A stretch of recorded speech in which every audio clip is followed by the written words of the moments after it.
Good morning बच्चों। मैं आपकी हिंदी की टीचर आपकी क्लास 8 की हिंदी पाठ्य पुस्तक कदम्ब से 5वां अध्याय आपको पढ़ाने जा रही हूँ, जो कि है सूखे सुमन। सूखे सुमन की रचयिता महादेवी वर्मा हैं। महादेवी वर्मा ने इस कविता में फूल के माध्यम से बड़े ही कलात्मक ढंग से मनुष्य की त्रासद परिणति की ओर संकेत किया है। कवित्री कहती हैं कि फूल के जीवन में भी हमारी तरह से उतार चढ़ाव आते हैं, लेकिन वह फिर भी सबको खुशी प्रदान करता है। यानी महादेवी वर्मा का कहना यह है कि जैसे एक इंसान के जीवन में उतार चढ़ाव आते रहते हैं, दुख और सुख के जीवन चक्र घूमता रहता है दुख और सुख से, लेकिन फिर भी हमको खुश रहना चाहिए। अतः हमें भी फूलों की तरह बनना चाहिए। अतः कहने का अर्थ यह है कि हमें भी फूलों से ये सीखना चाहिए कि फूल जिस प्रकार से हमेशा मुस्कुराते रहते हैं, दूसरों को खुशी प्रदान करते हैं, उस प्रकार हमें भी हर हाल में सुख हो चाहे दुख हो, हमें भी खुश रहना चाहिए है और अपने आसपास के लोगों को खुशी देनी चाहिए। या कली के रूप में शैशव अहो सूखे सुमन, हास्य करता था खिलाती अंक में तुझको पवन। खिल गया जब पूर्ण तू मंजुल सुकोमल पुष्प पर, लुब्ध मधु के हेतु मंडराने लगे आकर भमर। तो कवित्री कहती हैं कि जब फूल जो है कली के रूप में उसका बचपना होता है, यानी छोटा सा जब कली खिलती है, एक फूल के बचपन होता है, वो जब वो बड़ा हो जाता है तो वो फूल बन जाता है। तो हास्य करता था खिलाती अंक मर तुझको पवन, तू जब हंसता और खिलखिलाता था तो तुझे अपनी गोद में जो है पवन यानी हवा जो है वो खुश करती थी, खिलाती थी तुझे। खिल गया जब पूर्ण तू मंजुल सुकोमल पुष्प पर, जब तू पूरी तरह से खिल गया तो लुब्ध मधु के हेतु मंडराने लगे आकर भंवर। तो लुब्ध मधु यानी जो भंवरे होते हैं, वो मधु को पाने के लिए, शहद को पाने के लिए वो जो है तेरे आगे पीछे जो है मंडराने लगे। किसके? एक फूल के आगे पीछे भौरे मंडराते हैं ना, उस प्रकार से ये भौरे आके मधु पीने के लिए, शहद पीने के लिए जो है फूल के आगे पीछे मंडराने लगे, जब वो पूरी तरह से फूल जो है खिल गया। स्निग्ध किरणें चंद्र की तुझको हंसाती थी सदा, रात तुझ पर वारती थी मोतियों की संप्रदा। लोरियां गाकर मधुप निद्रा विवश करते तुझे, यत्न माली का रहा आनंद से भरता तुझे। स्निग्ध किरणें चंद्र की तुझको हंसाती सदा, जब रात को चंद्रमा की किरणें तुझ पर पड़ती थी तो ऐसा लगता था जैसे कि तुझको वो हंसा रही हों। रात तुझ पर वारती थी मोतियों की संप्रदा, और रात में जब ऊपर जो आसमान में तारे टिमटिमाते थे तो ऐसा लगता था कि सारी जो रात ने और चंद्रमा ने अपनी सारी मोतियों की संप्रदा तुझ पर बार दी हो। लोरियां गाकर मधुप निंद्रा विवश करते तुझे, लोरियां गाकर जो है मधुप जो है भौरे निंद्रा विवश करते तुझे निंद्रा यानी सोने के लिए विवश कर देते थे। यत्न माली का रहा आनंद से भरता तुझे, और माली यह प्रयत्न करता था कि सुंदर सुंदर फूल इस पेड़ पर खिलें और आनंदित होते रहें, खुश रहें, फूल जो है मुस्कुराते रहें, अच्छे अच्छे फूल इस पेड़ पर खिलें। माली का यही प्रयत्न रहता है कि मेरे पेड़ पर अच्छे अच्छे फूल खिलें। कर रहा अटखेलियां इतरा सदा उद्यान में, अंत कहा यह दृश्य आया था कभी क्या ध्यान में। सो रहा अब तू धरा पर शुष्क बिखराया हुआ, गंध कोमलता नहीं मुख मंजू मुरझाया हुआ।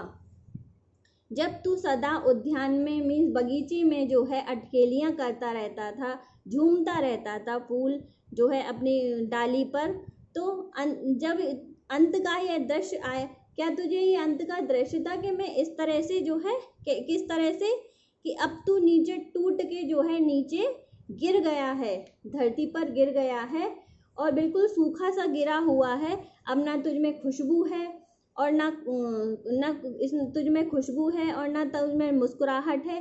क्या तुझे इस बात का ध्यान था कि एक दिन ऐसा भी आएगा कि जब तू टूट कर गिर जाएगा और मुरझा जाएगा, तेरा कोई वजूद नहीं रहेगा। आज तुझको देख कर चाहक भ्रमर गाता नहीं, वृक्ष भी खोकर तुझे अश्रु बरसाता नहीं। जिस पवन के अंक में ले प्यार का तुझको किया, तीव्र झोंके से सुला उसने तुझे भूप पर दिया। आज तुझको जो भंवर जो हैं, भौरे जो हैं, वो भी नहीं देखते हैं, वो भी नहीं मंडराते हैं। वृक्ष भी खोकर तुझे अश्रु बरसाता नहीं। वृक्ष पर जिस पे तू आया था वो भी तुझे खो कर के, यानी तू गिर गया है, टूट गया है, तो वह भी आंसू नहीं बरसाते हैं। जिस पवन ने तुझे, यानी जिस हवा ने तुझे गोद में लेकर के तुझे प्यार किया था, आज तीव्र झोंके से सुला उसने तुझे भू पर दिया। उस हवा ने, जिस हवा ने तुझे खिलाया था, गोद में लेके खिलाया था, जिस हवा के कारण तू महकता था, खुश होता था, आज उसी ने तुझे तेज झोंकों के साथ में तोड़ के नीचे भू यानी धरती पर गिरा दिया है। कर दिया मधु और सौरभ दान सारा एक दिन, किंतु रोता कौन है तेरे लिए दानी सुमन। मन व्यतीत हो फूल किसको सुख दिया संसार ने, स्वार्थ में सबको बनाया है यहाँ करतार ने। कर दिया मधु और सौरभ दान सारा एक दिन, तूने मधु अपना शहद जो है सारा दूसरों को दे दिया, यानी भौरों को दे दिया, किंतु रोया कौन है तेरे लिए दानी सुमन। हे दानी सुमन, तेरे लिए आज कौन रो रहा है? तूने अपना सब कुछ सभी को दे दिया। मन व्यतीत हो फूल किसको सुख दिया संसार ने, कि हे फूल जो है अपने मन को व्यथित मत कर, इस संसार ने किसी को भी सुख नहीं दिया है, स्वार्थ में सबको बनाया यहाँ करतार ने। तो यहाँ करतार मीन्स भगवान ने सबको ही स्वार्थ में, यानी सब स्वार्थी हैं, सब अपना स्वार्थ सिद्ध करते हैं। तो इस पृथ्वी पर जो है सभी को भगवान ने स्वार्थ में बनाया है, यानी सब अपनी स्वार्थ की पूर्ति करते हैं। इसीलिए तू परेशान या व्यथित मत हो।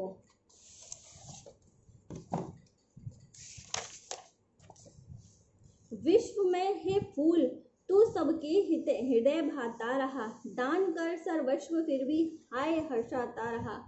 जब न तेरी ही दशा पर दुख हुआ संसार को, कौन रोएगा सुमन हमसे मनुज निसार को। कि हे फूल जो है तू सबके हृदय भाता रहा है, दान कर सर्वी फिर तूने सब कुछ अपना दान कर दिया है, फिर भी तू मुस्कुराता रहा है, खुश रहा है। जब न तेरी इस दशा पर दुख हुआ संसार को, कि तू टूट के गिर गया है, अब तेरा कोई वजूद नहीं रहा है, फिर भी तू इस संसार को फिर भी इस संसार ने तेरी यह दुख की दशा को नहीं देखा। और कौन रोएगा सुमन, कि कौन रोता है सुमन यही मनुज निस्सार को, कि इसी प्रकार से निस्सार यानी नश्वर, यही हमसे मनुज निस्सार को, इसी प्रकार से ये तुच्छ जीवन के लिए कौन रोएगा। कि महादेवी वर्मा के कहने का मतलब ये है कि जिस प्रकार से इंसान के जीवन में सुख और दुख आते हैं, उसी प्रकार के से फूल के जीवन में भी उतार चढ़ाव आते हैं।